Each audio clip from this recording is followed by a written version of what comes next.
কেমন আছো মা? মা প্লিজ, আমি আসলে ভাবির নামে এসব গুণগান বন্ধ করো। আর কতদিন এগুলো বলবে? ভালো মন্দ সবকিছু নিয়ে একটা মানুষ।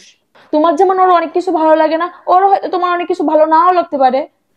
ভাই সবসময় ভাবির কথা শুনে তাই কি হয়েছে? বাবাও তো তোমার কথা শুনে। তোমার জামাই যদি তোমার মেয়ের কথা না শুনতো, পাত্তা না দিত, তোমার কি ভালো লাগতো? মা, ও তো তোমার মেয়ের মতনই। তুমি ভাবিকে মেয়ের মতন ভালোবাসো, দেখবা ভাবিও তোমাকে মার মতন ভালোবাসবে। দেখো ভাবি, আমি তো সবই বুঝি, কি বলবো বলো। মা হয়তো বেশি কিছু বলতে পারি না। আর শোনো, তোমার সব কথা পাত্তা দেওয়ার দরকার নেই। এক কান্দে শুনবে, আরেক কান্দে বের করে দিবে। আর তোমার হয়তো চিন্তা করার দরকার কি বলো? তোমার বর, তোমার ননদ সবসময় তোমার পাশে আছে।